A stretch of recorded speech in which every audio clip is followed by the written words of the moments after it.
2020, grâce à une synergie d'action entre le Fonds national de promotion du sport et des loisirs et ABNOR, 17 normes dans le domaine du sport ont été élaborées. Ces normes devenues une réalité en 2023 par leur homologation sont entrées en vigueur le 1er janvier 2024. La session de ce jour est donc primordiale pour garantir une meilleure appropriation de ces normes par l'ensemble des parties prenantes que vous êtes. Je formule le vœu que les travaux de cette session soient marqués par un esprit de collaboration constructive et qu'ils aboutissent à des recommandations pertinentes pour consolider les acquis tout en ouvrant de nouvelles perspectives. Chers participants, mesdames et messieurs, en vous souhaitant des échanges fructueux et dynamiques, je déclare ouverte la session de vulgarisation et d'identification des normes dans le domaine du sport, la patrie ou la mort, le 20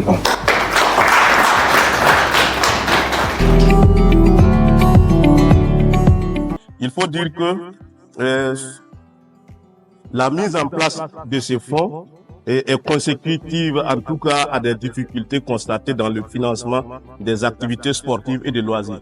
C'est pour ça que l'autorité a décidé de mettre en place un fonds qui va non seulement contribuer à mobiliser des ressources pour financer les activités sportives, mais aussi qui va travailler avec célérité pour répondre aux exigences du monde du sport.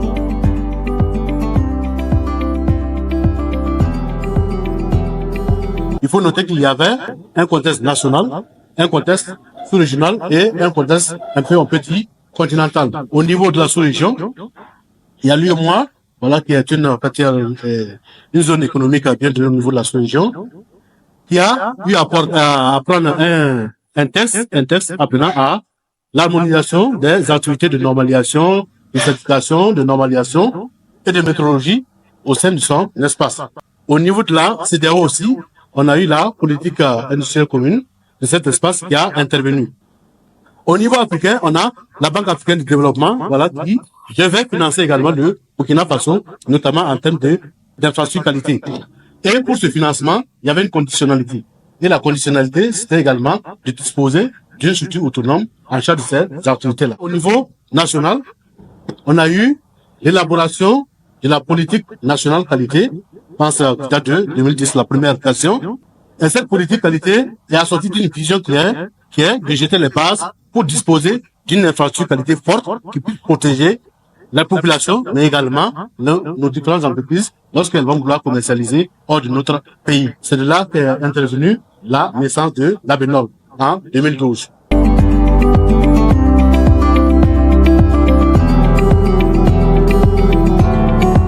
Par rapport à la procédure d'élaboration des normes,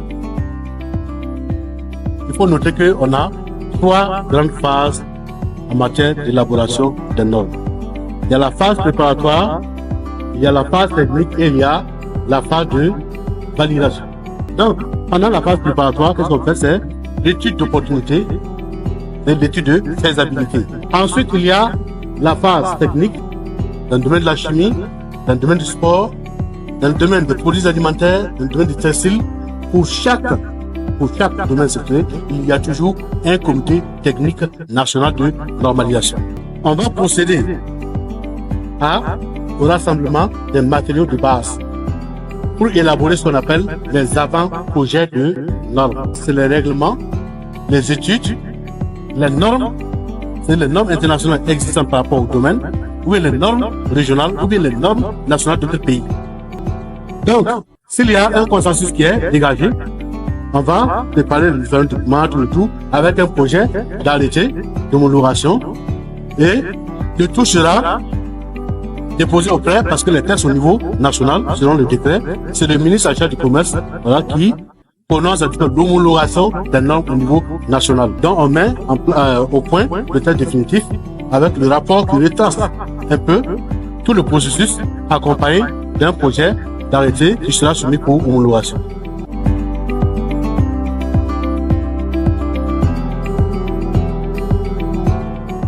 Au Burkina Faso, on a plus de 2,5 millions de notre population qui s'adonnent à la pratique au moins d'une activité sportive, qu'elle soit de loisirs sportifs et même liée à la santé. Donner statistique 2020 de la direction générale des études de statistiques, c'est-à-dire qu'on a plus la population aujourd'hui s'engage à pratiquer les activités physiques. Donc, eux, pourtant, on n'a pas d'espace qui répondent aux normes en question. L'institution des référentiels sportifs et pour les sportifs et pour les entrepreneurs n'ont pris en compte de certains domaines. Quand M. Kiné Daba était là, nous n'avons pas pris en compte tous les domaines. Donc, nous devons réellement faire un progrès à ces domaines-là, que ce soit en bas de vélo, la lutte, le judo, que ces normes puissent concerner l'ensemble de ces domaines. Donc, mettre en place un groupe dynamique de surveillance, c'est une obligation pour nous de mettre en place un groupe dynamique de surveillance, de telle sorte que ce que nous allons faire, que ça puisse être appliqué sur le terrain. Les espaces et sports de loisirs qui seront concernés, c'est les parcs d'attraction, les sports à roulettes, les patins, les organisations d'événements et les parcs de jeux. Alors, nous, au Burkina Faso, ici, on n'a pas encore travaillé à avoir des spécialistes en organisation d'événements sportifs. Tout le monde intervient. Et pourtant, non. C'est un domaine où, réellement, quand tu interviens, tu dois avoir la note vision qualité 9001 et la 2121, que la doit pouvoir dire que toi, tu peux être spécialisé. Donc, quand on regarde ta image qualité là, ça respecte les normes. Il faudra qu'on parte à ça pour réduire réellement le pilotage à vue.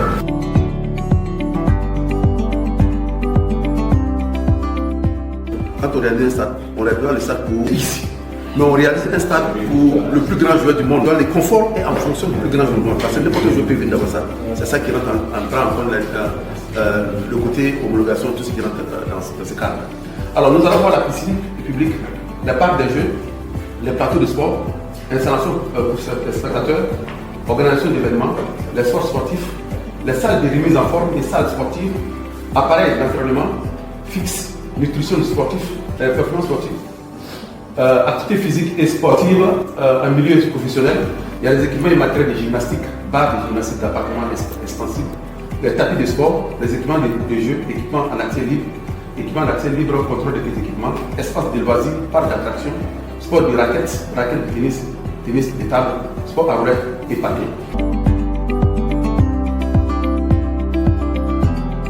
Alors, il faut dire qu'en introduction, la normalisation est de nos jours reconnue comme une discipline essentielle pour tous les acteurs de l'économie qui doivent se forcer de maîtriser ces enjeux. Son essor est lié à deux principaux facteurs: l'exigence de la qualité des consommateurs et l'émergence de nouvelles techniques et technologies. La norme est un élément technique et commercial mondial. Alors, la norme, selon l'ISO, et guide ISO CIE2, document établi par consensus. Les normes devraient se fonder sur les acquis conjugués de la science, de la technique et de l'expérience et viser à l'avantage optimal de la communauté. La norme, c'est un document approuvé par un organisme reconnu, la norme qui fournit pour les usagers communs et répétés des règles, des lignes directrices ou des caractéristiques pour des produits ou des procédés et des méthodes de production connexes dont le respect n'est pas obligatoire. La norme est d'utilisation générale. Mais attention à son aspect d'obligation. L'homologation, c'est quoi? C'est une autorisation ou un agrément officiel accordé à quelqu'un ou à quelque chose afin de rendre exécutoire un acte ou décision. Certains matériaux ou équipements doivent recevoir une homologation afin de pouvoir être valablement utilisés. Le respect est une obligation. Voilà. Elle est propre à une structure et des situations spécifiques. L'homologation donnée par la Fédération burkinabé de football n'est pas la même homologation donnée par la Fédération internationale de basketball. Il faut dire que cette session de travail nous permettra de sécuriser à long terme et définitivement le problème de nos infrastructures sportives dans notre pays. Cet atelier est vraiment nécessaire à mon avis parce que au cours de l'atelier on a appris beaucoup de choses. La présentation du fonds pour le sport qui n'est pas très bien connu à mon avis. Ça a été l'occasion de connaître vraiment les missions de la BNOR. Il y a des gens qui ont travaillé au départ et qui nous ont proposé quelque chose. Aujourd'hui, on peut parler de satisfaction. C'est avec plaisir que j'ai conduit les débats, les échanges et j'avoue que moi-même j'ai appris. Et je voudrais profiter pour dire merci à tous les participants pour cette confiance. Et j'ose espérer bien sûr que les rapports que nous allons en tout cas déposer auprès des autorités avec les différentes recommandations qui sont formulées trouveront bien sûr en tout cas des solutions pour nous permettre bien sûr d'aller vite et bien dans l'élaboration et dans l'homologation bien sûr des différentes normes bien sûr proposées. C'est un nombre de normes qui vont permettre en tout cas aux acteurs qui sont concernés par la réalisation des infrastructures sportives de pouvoir en tout cas se baser sur des réalités du pays pour pouvoir réaliser les infrastructures qui vont répondre non seulement aux attentes de nos athlètes et aussi qui vont permettre au sport national de pouvoir se hisser le plus haut possible. La multiplicité des profils invités au niveau de l'atelier a permis d'avoir des échanges fructueux et qui nous permettront même de trouver d'autres thèmes prochainement pour améliorer en fait la qualité de nos infrastructures sportives. 2 ou 3 recommandations que nous avons pu arrêter dans le rapport. Il s'agit d'abord de pouvoir amener les gens à travailler en synergie, en infrastructure, en construction, dans le domaine de la santé, afin de minimiser beaucoup de risques dans la construction des infrastructures sportives. En deuxième point, l'insertion du sport comme une filière à encadrer à l'école et à l'université. Nous avons fini en précisant le besoin absolu de l'introduction d'un laboratoire ou la création d'un laboratoire sportif qui pourra en fait détenir du matériel sportif pour les différents essais. On a l'occasion en fait de mieux s'outiller sur les différents normes concernant ces différents équipements sportifs. Et c'est aussi l'occasion pour nous aussi d'apporter nos préoccupations concernant ces équipements-là. Et en tant aussi que concepteur, on aura aussi la largesse de mieux se faire comprendre auprès des différentes entreprises de réalisation et d'être en conformité de façon légale aussi au niveau des instances internationales. Depuis un certain temps, vous avez compris que sur le terrain, il y a beaucoup de réalisations d'infrastructures sportives qui ont été faites, même malheureusement par la suite, ces infrastructures se sont dégradées très rapidement. Donc le fonds a vu la nécessité d'aller vers les normes essentielles pour la réalisation des infrastructures de qualité. On regarde donc du contexte national où il y a un besoin criard donc en infrastructure sportive, c'était important qu'on puisse disponibiliser les instruments et pour pouvoir en tout cas disponibiliser des infrastructures de qualité. C'est le lieu pour moi de féliciter et d'encourager donc le Fonds Sport à toujours aller dans ce sens parce que c'est très important pour le pays.